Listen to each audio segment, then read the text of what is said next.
Hello everybody, welcome back to my channel and welcome back to another disturbing movie breakdown. That is right, today we are going to be talking about horror movie Deadgirl. That is right, so without further ado, let's get into Deadgirl. So, the non-spoiler synopsis for Deadgirl that I am still not good at doing, as you will probably tell, is as follows. Two friends go out into a abandoned hospital and they find a woman there who they decide to keep as their own personal property, let's just say that, and things don't go to plan when we find out that this girl is not your stereotypical girl.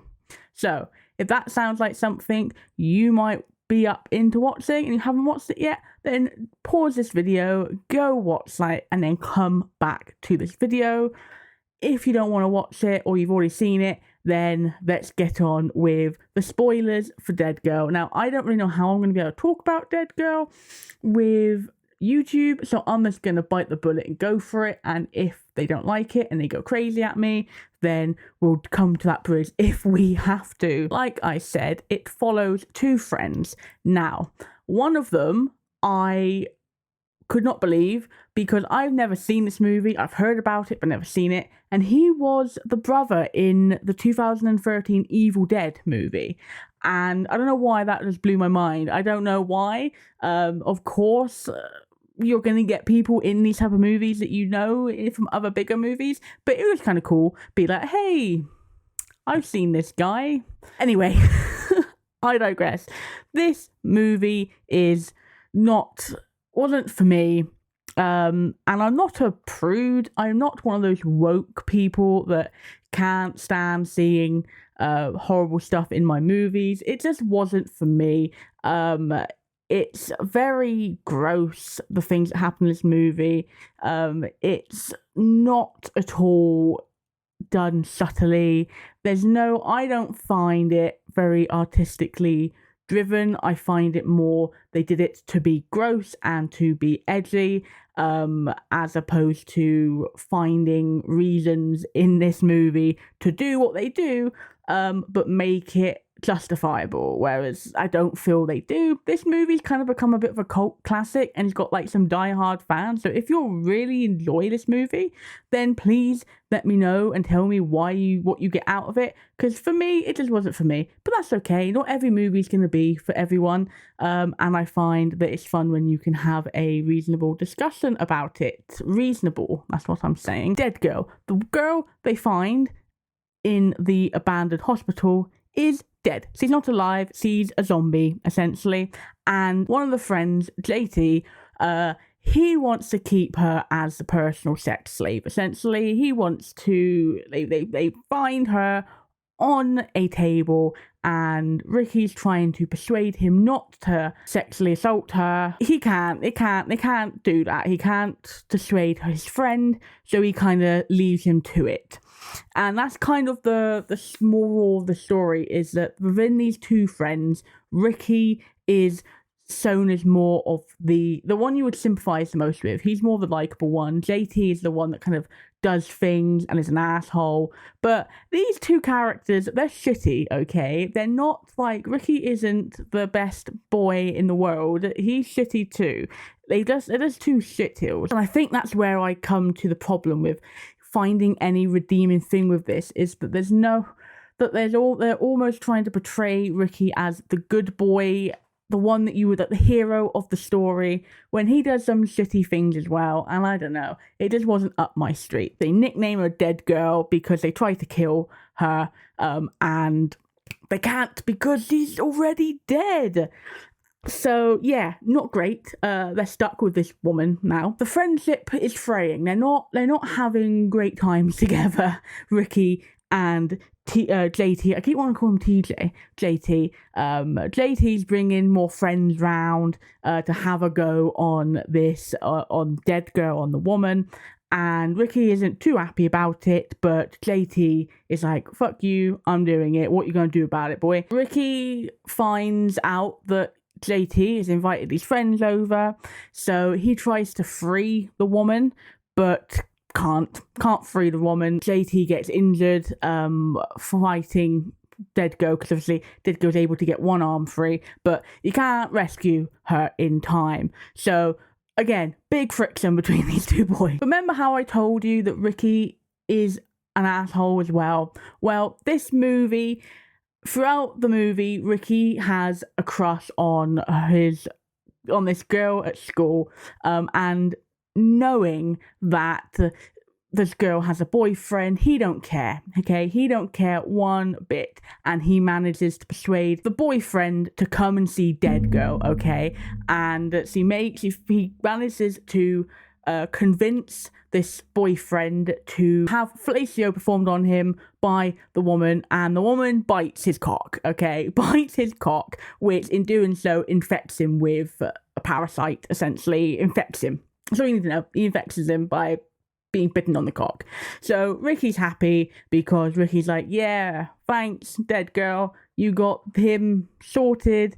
I'm gonna go get the girl. As I mentioned, he's infected by something, and he has this gross scene where he goes to the toilet and he just explodes, essentially. His intestines come out of him. He's in a visible state when they find him in the toilet. So that's boyfriend done. So Ricky's happy. Ricky's like, yes, girlfriend coming with me, boyfriend's in the toilet with his ass out, blown out, okay? Blown out ass is gone, okay? So the dead girl, because she's dead, she's not doing so well, and she's falling apart. So Wheeler, who is one of the friends that caused Ricky to try and free the woman, and JT try to find a new woman to become Deadgirl, okay? So they're on the prowl. They're trying to find a woman of their choice, and they're, surprise, surprise, unable to do it.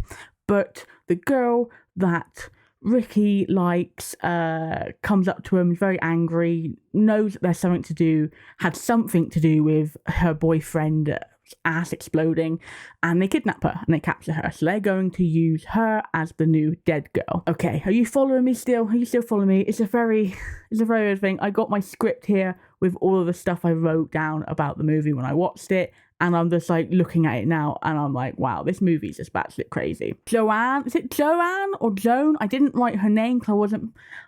These names weren't sticking to me very well from the movie because I didn't care. None of the characters stuck to me, so I didn't really care for them. So I think it's Joan, but I'm gonna call her Ricky Girl. Okay, Ricky's girl and Deadgirl are now together.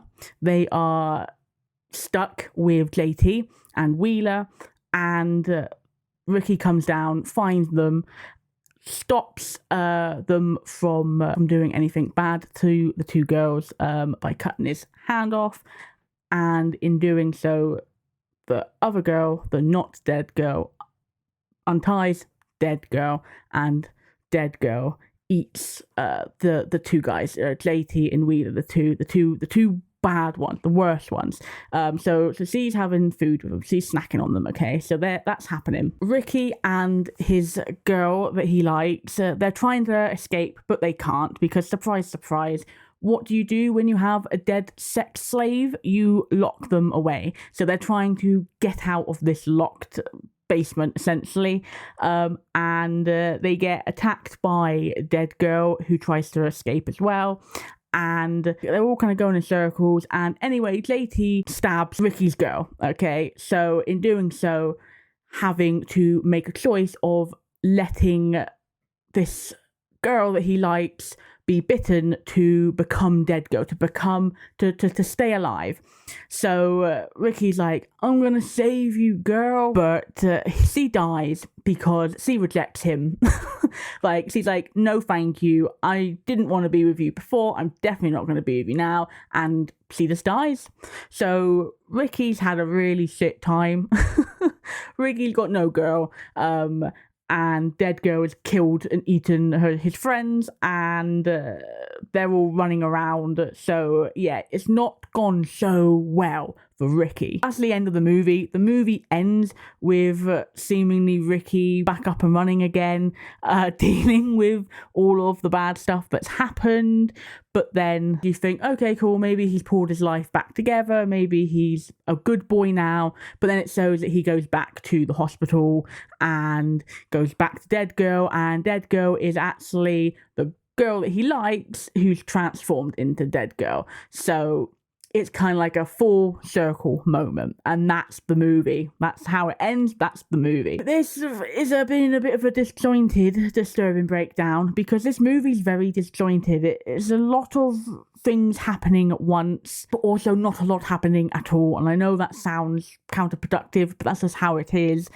And like I said, the fact that I feel that this movie was made to be disgusting and to be edgy, as opposed to having a justifiable reason. Now, once I watch these movies, I do a bit of Googling, I do a bit of Reddit, deep search Reddit pages about it, and I do like the fact that that people pick up on, and you do pick up on it, that the subversion of you got people that are living and people that are dead, and the Deadgirl, the person that is the zombie, is more human than the actual humans. So I do appreciate that side of things, that look of things. I also really did like the fact that this movie's just, whilst some people find it kind of humorous, I don't. Seeing the boys just get progressively more out of their depth, and you're watching it as things get worse and worse and worse, and it's all done through their own problems. It is like, it's a very, very dark movie. But the problem I have with it is there's nothing in me to actually care about any of the guys, any of the characters at all. That when you have movies like this where you feel so bad for them because things are just going worse and worse and worse, and they're just so out of their depth, when you can relate to a character or root for a character, I find it makes it that much more disturbing, because it's a lot more harder to watch someone you like go through these traumatic things. Whereas here, all of this is done through their like, they didn't need to do any of this, and they did. And everything that gets worse in this movie is done because they're idiots and they're horrible people, and I don't care enough about them to actually feel sorry for them. You know, the only ones you feel sorry for are the victims in this. And yeah, that's kind of where I'm at. There are people that like it. I mean, hell, on my Letterboxd, some of my friends rate it very highly.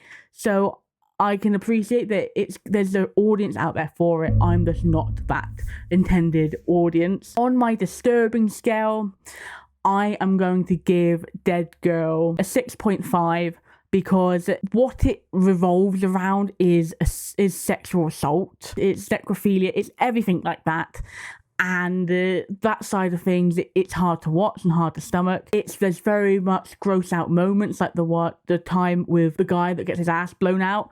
That is disgusting and it's very visceral. But I didn't find myself having this movie in my head like I did Martyrs, where I couldn't get away from that movie for a few days. This movie, I finished, I went downstairs, I had a curry, and I was fine. I didn't think of it at all after rewriting my notes here.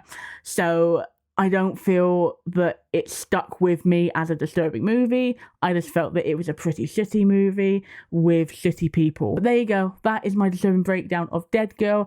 Let me know in the comments if you've seen it, if you actually enjoy it, when you're one of the people that like it. I'm always intrigued and happy to hear people's experiences with it. Thank you so much for watching. Make sure you follow me on these socials for all things movie related stuff and collecting of movies as well. That's the place to be. And also give this video a thumbs up and subscribe, because it helps out the channel. We're doing really well lately and I'm very happy with that, so thank you so much for watching. I've been Sophia Margaritelli. This has been the Disturbing Movie Breakdown. Ciao ciao, goodbye for now.